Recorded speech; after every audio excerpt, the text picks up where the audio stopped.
Hello, this is Dr. Grande. Today's question is, what is secondary traumatic stress? If you find this video to be interesting or helpful, please like it and subscribe to my channel. That way you won't miss any new videos. So it's important to understand first about secondary traumatic stress, that it's a term we use to refer to essentially a way that somebody can develop symptoms of post-traumatic stress disorder or meet the full criteria of post-traumatic stress disorder. And there are a lot of other terms that mean something similar or even the same as secondary traumatic stress.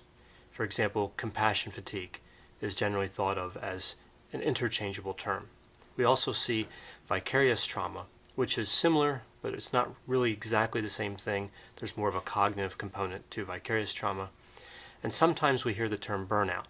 But burnout applies to a phenomenon that affects individuals from every field, not just individuals who hear details of traumatic experiences. So somebody can burn out in part due to secondary trauma, but it's a separate construct.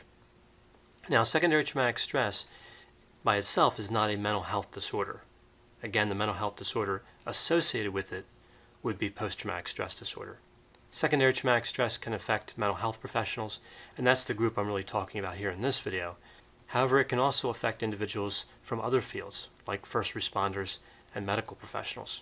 So to understand secondary traumatic stress, it's first important to understand the first part of the definition of post-traumatic stress disorder as we see it in the Diagnostic and Statistical Manual, the DSM.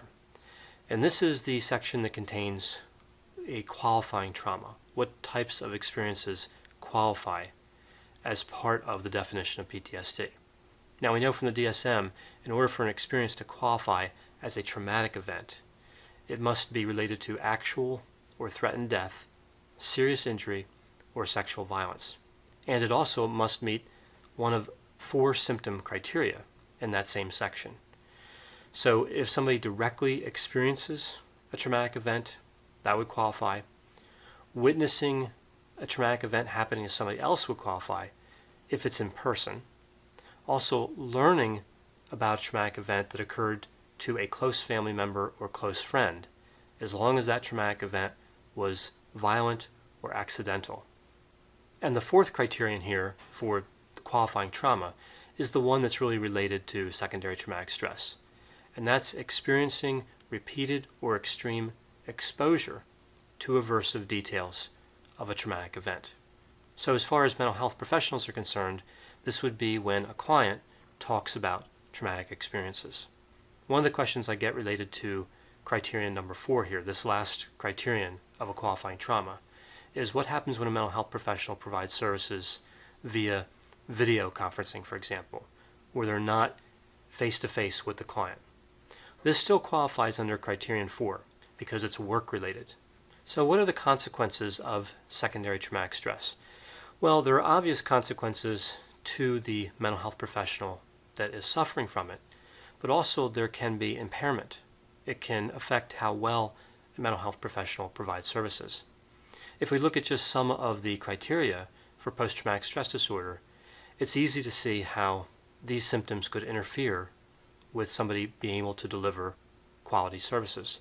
For example, distressing memories, dreams, flashbacks, hypervigilance, difficulty concentrating, negative beliefs, negative emotional states like fear and anger, difficulty sleeping, and avoiding reminders of a traumatic experience.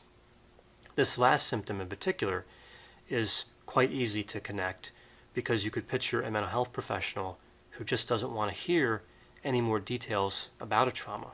So therefore they're not really available to listen to the client as would be most helpful. So these symptoms don't just have a cost in terms of suffering for the mental health professional. As I mentioned, they can also impair counseling or therapeutic performance. There are many forms of self-care that can address some of these symptoms we see with secondary traumatic stress and post-traumatic stress disorder, including adjusting somebody's work schedule or adjusting what types of presentations somebody works with. Rather than work with individuals who all have a traumatic history, somebody might consider working with a more balanced caseload, working with individuals who have trauma histories and those who don't have trauma histories. Another self-care technique would be for the mental health professional to seek mental health therapy. And there are a variety of other self-care techniques which have been shown to be relatively effective in reducing the frequency, duration, and severity of these symptoms. So if we look at the research available on secondary traumatic stress, I think it supports this idea that most professionals who would suffer from secondary traumatic stress could continue to work in some capacity, and probably in a fairly similar capacity, if they used self-care strategies, if they received treatment, if they really made the right moves to stay competent and to reduce those symptoms. Now, in some cases, and I believe this number is quite small, somebody who has secondary traumatic stress, particularly if it's quite disturbing and it continues for a long time, may want to consider changing professions. This is something that's really not talked about much when we relate secondary traumatic stress to mental health professionals, but it does happen in a small number of cases.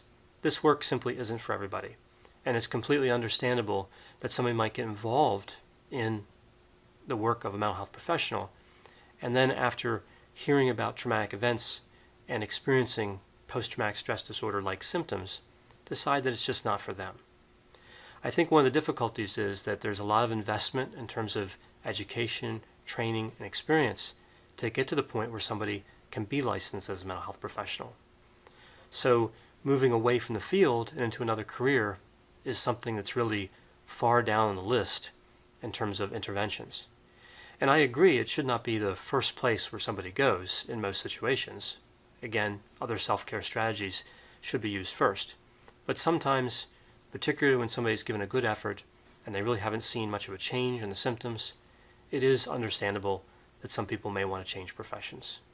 I believe as a mental health treatment community, we need to have honest discussions about the consequences of secondary traumatic stress, whether they involve leaving the field or employing self-care strategies or all of these different other options. We need to just have a really honest discussion about how this impacts our profession. I hope you found this description of secondary traumatic stress to be interesting. Thanks for watching.